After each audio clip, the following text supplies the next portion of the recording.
Hello guys, welcome back to the channel and welcome back to Elite Wrestling. तो guys आज इस video में भी मेरे पास आपके लिए ऑल एलीट रेसलिंग से रिलेटेड बहुत ही बड़े और बहुत ही इंटरेस्टिंग अपडेट्स है जो आपको जरूर जान लेने चाहिए। और मुझे लगता है कि आप आज एक Q&A वीडियो एक्सपेक्ट कर रहे थे, लेकिन हाल फिलहाल में अपडेट्स के चलते हम Q&A वीडियो नहीं कर पा रहे और पॉसिबली हम नेक्स्ट वीक से Q&A वीडियो की भी शुरुआत करने वाले है। लेकिन गाइज अब हम बात करते हैं हमारे आज की वीडियो की और जान लेते हैं कि आज इस वीडियो में हम क्या बात करने वाले हैं। तो आज इस वीडियो में हम जानने वाले हैं कि AEW के एज स्टाइल्स के लिए AEW पर डेब्यू के लिए क्या प्लान्स थे, जानने वाले हैं कि क्या मैट सैडल ने ऑल एलीट रेसलिंग के साथ कोई कॉन्ट्रैक्ट साइन कर लिया है या नहीं, जानने वाले हैं कि ऑल आउट 2020 पेपर खत्म होने के बाद थंडर रोजा का ऑल एलीट रेसलिंग में क्या स्टेटस है, और मैट कार्डोना ने भी कोडी के बारे में कुछ कहा है, जॉन मॉक्सली ने भी रेने यंग के ऑल एलीट रेसलिंग में आने के ऊपर कुछ कहा है, और AEW के फैंस से रुसेव को बैकलैश क्यों मिल रही है, ये सब चीजें आज इस वीडियो में हम डिस्कस करने वाले हैं। तो गाइज ये वीडियो एकदम आखिर तक जरूर देखना। तो गाइज अब ज्यादा देर ना लगाते हुए चलिए ये वीडियो शुरू करते हैं और सबसे पहले जान लेते हैं कि अब ऑल आउट 2020 पेपर खत्म होने के बाद थंडर रोजा का ऑल एलीट रेसलिंग में क्या स्टेटस है। तो गाइज मुझे पता नहीं कि आपको ये बात पता है या नहीं, लेकिन ऑल एलीट रेसलिंग ने थंडर रोजा को अपने शो के लिए कुछ लिमिटेड डेट्स के लिए ही साइन किया था, क्योंकि हाल फिलहाल में इस पैंडेमिक के चलते NWA के टीवी शोज नहीं हो रहे और NWA की एक टॉप फीमेल रेसलर यानी कि थंडर रोजा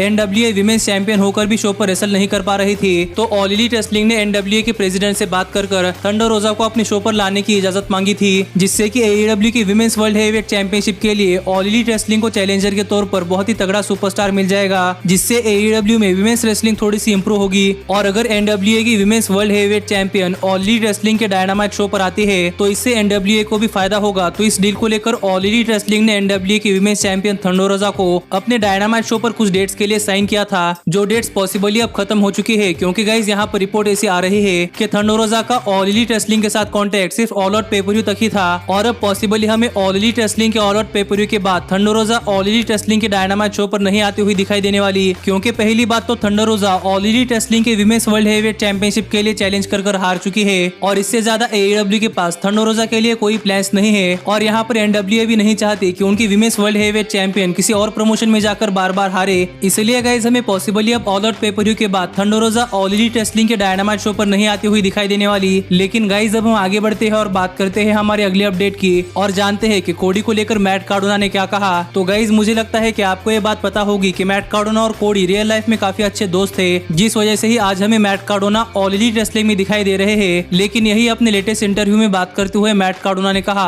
कि मैट कार्डोना एक दिन ऑल एलीट रेसलिंग में कोडी के साथ ऑल एलीट रेसलिंग की वर्ल्ड टैग टीम चैंपियनशिप जीतना चाहते हैं, और ये उनका ड्रीम है कि वो अपने बहुत ही अच्छे दोस्त कोडी के साथ ऑल एलीट रेसलिंग के वर्ल्ड टैग टीम चैंपियनशिप जीते। क्योंकि गाइस अब तक तो Matt Cardona all Elite wrestling के साथ 5 अपीयरेंस की डील के ऊपर काम कर रहे हैं, जिनमें से 4 appearance Matt Cardona all Elite wrestling पर कर चुके हैं, और अब मैट कार्डोना के हाथ में सिर्फ एक ही अपीयरेंस बाकी है। तो देखना पड़ेगा कि क्या मैट कार्डोना उस एक अपीयरेंस में अपनी अच्छी खासी परफॉर्मेंस दे पाते हैं या नहीं, जिससे कि पॉसिबली फ्यूचर में all Elite wrestling Matt Cardona को साइन करेगी। लेकिन गाइज अब हम आगे बढ़ते हैं और बात करते हैं हमारे अगले अपडेट की और जानते हैं कि क्या मैट सैडल ने ऑल एलीट रेसलिंग के साथ कोई कॉन्ट्रैक्ट साइन कर लिया है या नहीं। तो गाइज अगर आपने ऑल एलीट रेसलिंग का ऑल आउट पेपर देखा होगा तो आपने 21 man casino battle royale match देखा होगा, जहां पर आपने ये नोटिस किया होगा कि 21 man casino battle royale match के आखिर में जोकर कार्ड के तौर पर former WWE superstar Matt Sydal ने अपना AEW में डेब्यू कर लिया था, और उनका ये डेब्यू भी कुछ खास अच्छा नहीं रहा, क्योंकि यहाँ पर मैट सैडल ने अपने डेब्यू में ही एक बहुत ही बड़ा बॉच कर दिया, जिसको लेकर हाल फिलहाल में मैट सैडल के ऊपर काफी सारे मीम बन रहे हैं कि मैट सैडल 2020 के शॉक मास्टर है, जिसको लेकर मैट सैडल भी सोशल मीडिया पर हंसी मजाक कर रहे हैं। लेकिन गाइज अब जोक साइड में रखते हैं और बात करते हैं हमारे एक्चुअल अपडेट की।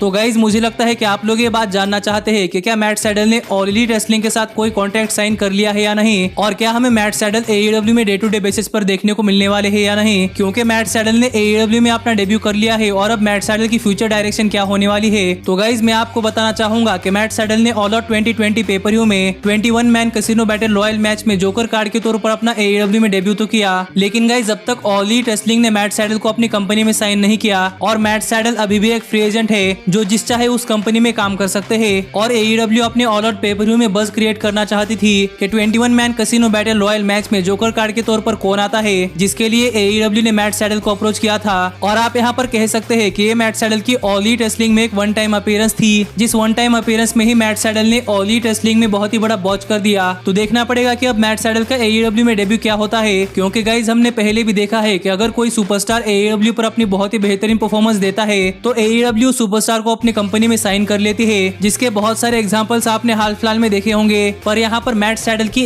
AEW में डेब्यू परफॉर्मेंस उतनी खास अच्छी नहीं थी, तो देखना पड़ेगा कि क्या AEW मैट सैडल को साइन करती है या नहीं, क्योंकि गाइस देखा जाए तो रेसलर्स के हाथ से एक दो बार गलतियां हो जाती है, लेकिन मैट सैडल भी एक बहुत ही बढ़िया सुपरस्टार है जो कि ऑल एलीट रेसलिंग में बहुत ही बढ़िया परफॉर्मेंस दे सकते हैं। और अगर AEW यहाँ पर मैट सैडल को साइन करती है तो गाइस WWE के पास रिकोचेट, NJPW के पास विल ओस्प्रे, तो AEW के पास भी मैट सैडल ये बहुत ही बढ़िया हाई फ्लाइंग सुपरस्टार होने वाले हैं। इसलिए देखना पड़ेगा कि क्या आगे चलकर AEW मैट सैडल को साइन करते हैं या नहीं। पर गाइस अब हम आगे बढ़ते हैं और बात करते हैं हमारे अगले अपडेट की और जानते हैं कि क्यों AEW के फैंस रूसेव के ऊपर गुस्सा है। तो गाइस अगर आपने मेरी AEW की प्रेडिक्शन वीडियो देखी होगी तो गाइस आपने वहां पर देखा होगा कि मैंने कहा था कि हमें AEW के ऑल आउट पेपर-व्यू में 21 man casino battle royale match में जोकर कार्ड के तौर पर रूसेव AEW में डेब्यू करते हुए दिखाई दे सकते हैं, जो चीज हमें ऑल आउट पेपर-व्यू में तो नहीं देखने को मिली। पर गाइस यहाँ पर मैं अकेला ही ऐसा इंसान नहीं था जिसे लग रहा था कि हमें रूसेव AEW में डेब्यू करते हुए दिखाई दे सकते हैं, बल्कि मेरे अलावा भी रेसलिंग इंडस्ट्री में काफी सारे फैंस थे जिन्हें लग रहा था कि हमें Rusev 21 man casino battle royale match में AEW में डेब्यू करते हुए दिखाई दे सकते हैं। पर 21 man casino battle royale match में ऐसा कुछ भी नहीं हुआ, जिसको लेकर AEW के फैंस बहुत ज्यादा गुस्सा है। और यहाँ पर AEW के उन सभी फैंस ने ट्विटर के ऊपर जाकर रूसेव के ऊपर अपना गुस्सा निकाला है और रूसेव को बहुत ही भला बुरा कहा है कि उन्हें लगता था कि रूसेव ऑल आउट पेपर-व्यू में आएंगे, लेकिन रूसेव ऑल आउट पेपर-व्यू में क्यों नहीं आए, क्या उन्हें दोबारा से रेसलिंग करनी है या नहीं। इसी चीज को लेकर ऑल एलीट रेसलिंग के काफी सारे फैंस रूसेव के ऊपर बहुत ज्यादा गुस्सा है कि रूसेव का ऑल आउट पेपर-व्यू में AEW में डेब्यू नहीं हुआ।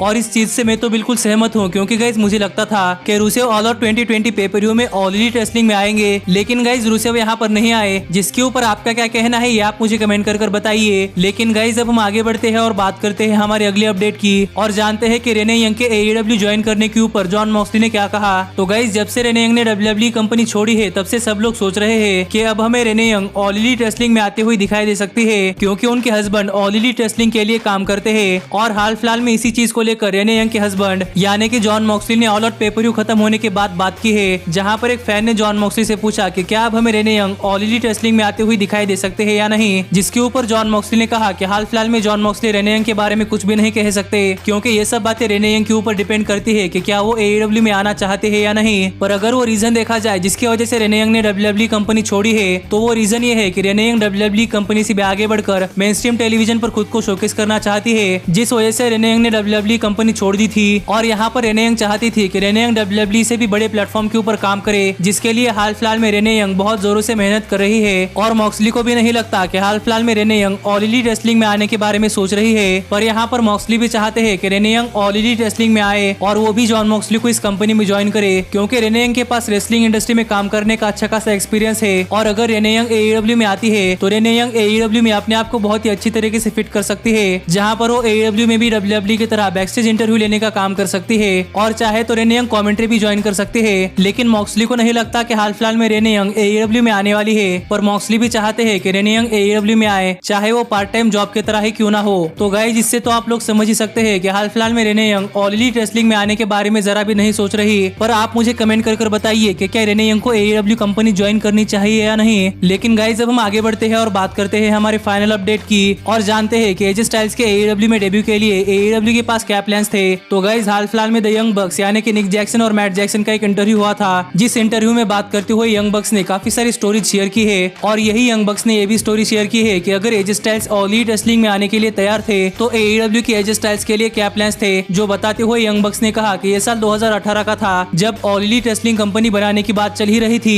और इस कंपनी के लिए यंग बक्स चाहते थे कि उनके फॉर्मर पार्टनर्स यानी कि लुक गैलोज और कार्ल एंडरसन के साथ साथ एजे स्टाइल्स भी ऑल एलीट रेसलिंग कंपनी में आए, जिसके लिए एजे स्टाइल्स ने लुक गैलोज और कार्ल एंडरसन को कांटेक्ट किया था, क्योंकि उनका WWE के साथ 3 साल का कॉन्ट्रैक्ट 2019 में खत्म होने वाला था। और यहाँ पर यंग बक्स चाहते थे कि लुक गैलोज और कार्ल एंडरसन के साथ साथ एजे स्टाइल्स भी AEW कंपनी में आए, जिसके लिए ऑल एलीट रेसलिंग के पहले TNT डायनामाइट एपिसोड के लिए AEW के प्लान्स थे कि AEW का पहला डायनामाइट एपिसोड रेसलिंग के one of the famous arena Madison Square Garden में होगा, जहां पर फर्स्ट एवर डायनामाइट शो का मेन इवेंट खत्म होने के बाद जब केनी ओमेगा और यंग बक्स रिंग के अंदर खड़े होंगे तब एजे स्टाइल्स लुक गैलोज और कार्ल एंडरसन के साथ मिलकर क्राउड में से रिंग के अंदर आएंगे और रिंग के अंदर आने के बाद लुक गैलोज, कार्ल एंडरसन और एजे स्टाइल्स ये तीनों ही मिलकर यंग बक्स और केनी ओमेगा को अप्रिशिएट करेंगे। पर थोड़ी ही देर बाद ये तीनों ही मिलकर यंग बक्स और केनी ओमेगा के ऊपर अटैक करेंगे, क्योंकि जापान में यंग बक्स और केनी ओमेगा ने मिलकर एजे स्टाइल्स और लुक गैलोज और कार्ल एंडरसन के ऊपर अटैक किया था। और इसी चीज का बदला लेने के लिए यहाँ पर AEW ने ये प्लान सेट किए थे कि AEW के फर्स्ट एवर डायनामाइट एपिसोड पर आकर एजे स्टाइल्स, लुक गैलोज और कार्ल एंडरसन ये तीनों ही मिलकर एजे स्टाइल्स और यंग बक्स के ऊपर अटैक करेंगे। और इस चीज को लेकर यंग बक्स, लुक गैलोज और कार्ल कार्ल एंडरसन के साथ साथ एजे स्टाइल्स की भी बातचीत हो रही थी, पर तभी WWE ने अपने सुपरस्टार्स AEW कंपनी में ना जाए इसलिए अपने सुपरस्टार्स को बहुत ही बड़े बड़े कॉन्ट्रैक्ट की डील ऑफर करना शुरू कर दिया,